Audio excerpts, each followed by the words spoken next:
classes at Miami Northwestern. There's a kid that's playing one of the best divisions in the state of Florida. He's playing 5A football and he's doing it extremely well. Yeah, that I think that's very, very fair. I mean, the leadership characteristics, he's kind of like a show don't tell type of kid. He's a kid that shows up to work every day. He works extremely hard. He's put on a lot of good weight and just really made himself into an exceptional athlete. While I've talked to a couple of his teammates, specifically Tim Burns, and every time I talk to Tim Burns, he tells me like, there's not one person I want playing behind me. Like, there's not one person I trust more playing behind me than Kamren Kinchens. Like, I just think that speaks volumes to the type of player that he is. I think that speaks volumes to what he brings to a defense, and the fact that he says that every single time I talk to him and how much he trusts him back there. I think that tells you everything you need to know from a guy that's played with him more than anybody else. So. I think that's a fair comparison. I know people kind of mentioned that, and I think that's solid. Nice. And I think we're all in. I think we all know or assume that Brashard Smith is going to be the next player to hopefully commit to Miami. Gabby, I'm a huge fan of Brashard Smith. I wrote an article for State of the U last week about him. The dude is, I think, just so underrated and just so. I mean, you guys need to bump him up over there at 247, man, because I think, what was it, like 13 touchdowns, 36 catches, over 600 yards receiving. Do you think that, because I think he could contribute right away at Miami. Like, I think that he can be like a legit playmaker for the Hurricanes right away. What do you like about his game, and would you say that Miami is the team to beat? At this stage, yeah, I think Miami's sitting in a pretty good spot. I know Florida's still working hard to kind of bring him back into that class as a former Gator commit. But yeah, I think Miami definitely has to like where they're at right now. As far as his game, yeah, Marsh, this is a really talented kid. He's one of the fastest players in the state. I think he has a 4. He's timed at 4.4 in the lasers, so this kid has blazing speed. He is a 3-star, but the way I kind of describe that is as the old saying goes down here, a 3-star in South Florida is a 4-star anywhere else.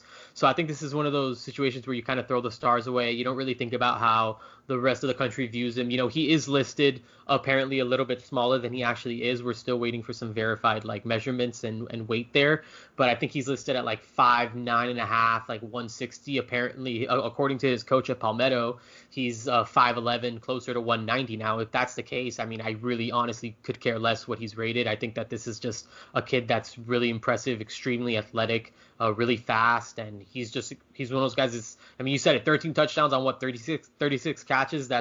I think it's a little over a third of the time he touches the ball, he's scoring. So yeah, put that guy on my team any time, and I'll definitely be happy with it. I think that he's an electric guy. Kind of listed as an all-purpose. Well, he was listed as an all-purpose back, a guy that like. I believe it was Tyreek Hill that was also a running back in college. This is a kid that could really do a lot of different things. Like, it's one of those guys, you just put the ball in his hands and he'll find a way to make a play. I think that's a good way to describe Brashard Smith. Not saying he is Tyreek Hill, but he flashes the elite speed. He flashes the ability to just do it all. Be able to carry the ball out of the backfield, catch the ball from the slot. I think this is a really talented kid that Miami would be happy to have in this class. He could really drop that commitment note at any moment right now. What do you think the timetable is right now? What do you think Canes fans are looking at? If you had to guess. If I had to guess, I spoke to him a few weeks ago, and he just told me soon. I'm not sure what to make out of that soon, because soon to these kids could be. It obviously wasn't within the 2 weeks that I spoke to him, so it wasn't that soon. I think by the end of the summer, like at the end of these summer months, I think it's I wouldn't be surprised to see a commitment from him, just based off what people are hearing, what people are talking about. I think that could be a pretty reasonable timeline, and potentially before if the season does start before his senior season. So maybe later on into August, potentially at the end of the month. I think by the end of August we will probably know where he's headed, if I were guessing at this point. Okay. Next. Sorry, go ahead, Jordan. So I got a question for you, Gabby. So there's been a lot of buzz around some of the 5-star guys that we are in the mix for. Specifically James Williams, Mason Smith, Leonard Taylor, Jake Garcia, and Jason Marshall. If you wouldn't mind, I'd love to hear you rank those guys in terms of like who you think 1 to 5 the most likely to commit to Miami. So your first one would be the most likely to end up here. 5th would be who you think we have the worst shot at. Okay. All right, I could do that. My 1 and 2 are almost like I feel like a 1A, 1B because I don't really know who to put on top of the other, but I do feel pretty good about Miami. Like out of the names that you mentioned, I feel probably the best out of these guys, and I would put James Williams and Leonard Taylor. I think those two would probably be 1A, 1B just because I think James Williams is. I mean, he's publicly said it. I mean, he just wants to see Miami win. I think really that's all it comes down to. I think if Miami has a good season, as we're anticipating, especially with the fact that so many kids are already staying locally, I think James Williams is. I think it's a possibility if Miami takes care of business and does what they need to do. And I think the same goes for Leonard Taylor. And I still feel pretty good about Leonard Taylor. I feel like every passing day, I feel like a lot of people are becoming more and more confident that Miami really is actually a player here. So the fact that I feel good about Leonard Taylor and I'm willing to group him with James Williams, I think says a lot about kind of the ball being in Miami's court at this point. I think it really is up to Miami which one of these, if they land these guys. I just think if they go out there, do what they need to do. I think I'm not going to say it's likely. I think it's at least possible that one or potentially both end up in the class. Third, I'm going to go Jake Garcia. I really think I do think that there's something to people saying that he does really like USC. I think that's probably his dream school. I think something would have to really go down for him to actually decide to step away. But people that I've spoken to people that are very close to Jake, and they have told me that they believe he's gonna flip. Like he's gonna flip. Like the source told me that he believes at some point Jake Garcia is going to decommit from USC, and Miami, if that were to happen, I think the most logical destination would be Miami. We don't know what other schools are talking to him, so we can't say that for sure. But I think if Jake Garcia does decide to open up, and that's a big if, Miami fans should feel pretty good about where they sit there. Fourth, I'm going to go I feel like this is kind of a toss-up because I don't. If you would ask me last week, I definitely would have put Jason Marshall 5th because I felt like he was pretty adamant about the fact that he was going to either Alabama, Clemson, or Florida. But it seems like he's like in these recent weeks, he's kind of, I guess, become more open to Miami. Maybe it is a kind of a factor of all these kids staying home.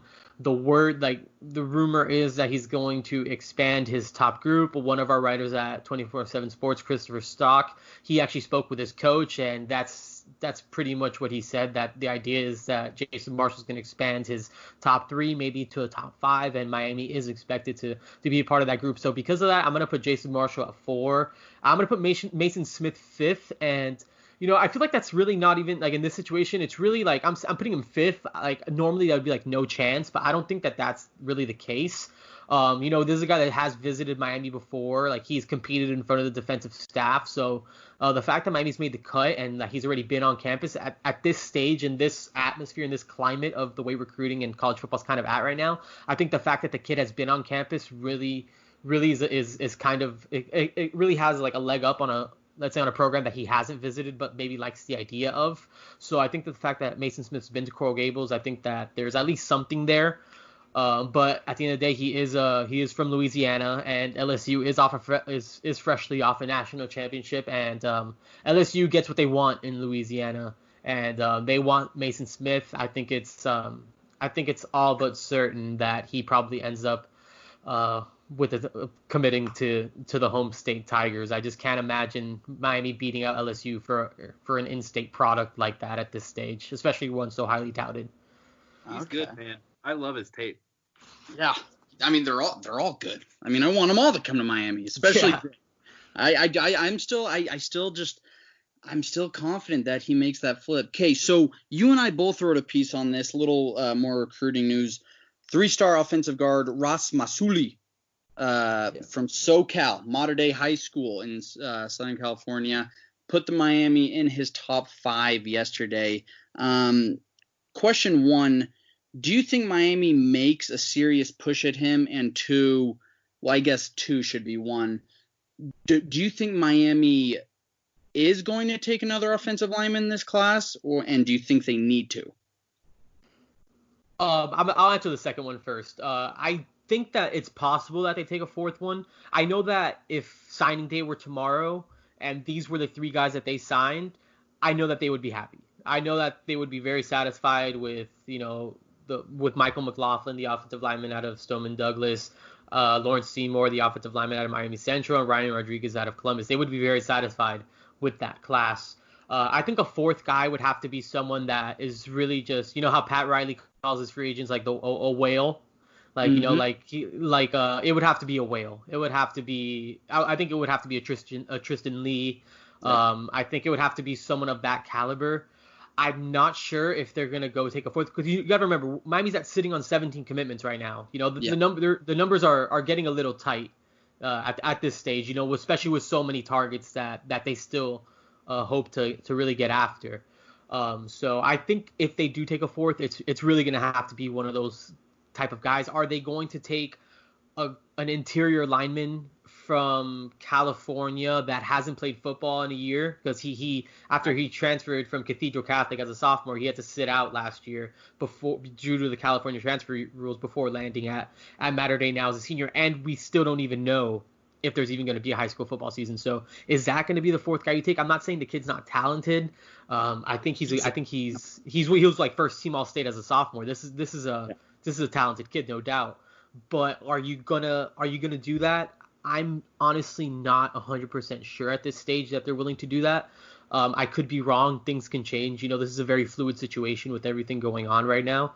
But if I were a betting man, I would not anticipate Ross Masuli being in this class. He also has other programs that are really going after him. He's a West Coast kid that has USC in there, Hawaii, and he's very proud of his heritage. If you just scan through his social media, I think that those are probably two legit options, and then Michigan and Alabama. So even if that were the case, you're gonna have to beat out some big boys that are really going after him for a West Coast kid. So part of the reason why I want him, just because I've wanted a Polynesian and a Samoan like at Miami for so long, and I know Ross is a big Samoan. Those dudes are just monsters. Okay, Gabby, let me ask you one more question, and this is for on the current roster. So you were at spring practice, and we may have asked you this last time you were on. Is the Jalen Knighton hype real? Because I am the biggest fan of him. I think he's going to have a great freshman season, but I want to ask someone who was there looking at him, in person on Green Tree. Is the hype real for him as a freshman? Yeah, I think Jalen Knighton is a really, really talented kid. I don't think there's any doubt that the hype is I'm not going to sit here and say the kid's going to like pop off for 700-800 yards as a freshman, but I do think that I just do think, based on the fact that he was healthy and those 4 spring practices became a lot more valuable. Like, it seemed like a very limited amount at the time, but it definitely became more valuable knowing that they weren't going to get any more at all. And so I think that he's a guy that could really make an impact behind Cam Davis. I think one of those did I say Cam Davis? I'm sorry, Cam Harris. I think that he's going to be one of those guys that really gets some workload behind him as a running back too. I know him and Don Chaney are really competing. Don Chaney looks big too, but I think Knighton is really, really talented. We saw what he could do at Deerfield Beach. I mean, this was a kid that when he was committed to Oklahoma I believe as a junior, I was like, man, like, it really sucks that Miami can't land a kid like this. And then, you fast forward a recruiting cycle, and here he is enrolled and early enrolled at your program. So I'm a big Jalen Knighton guy. I think that he has a ton of potential. And it was only 4 practices. You know how it is, Marsh. We see a pretty limited amount of that. So I can't tell you that I've seen Jalen Knighton pop off, like rip off like a bunch of like huge runs or anything like that. I wish I could. I could just see how he moved, and I think he moves really well. I can tell you what the word is around the program, and the word is that he definitely has juice. So I think that we're gonna see him play, and I wouldn't be surprised if the Jalen Knighton hype was in fact real, and he ends up being a really quality player for us for the next 3 years. Run, Rooster, run, baby, dude. I I mean, people don't realize how hard. I mean, he's the second leading rusher in Broward County history, and he was playing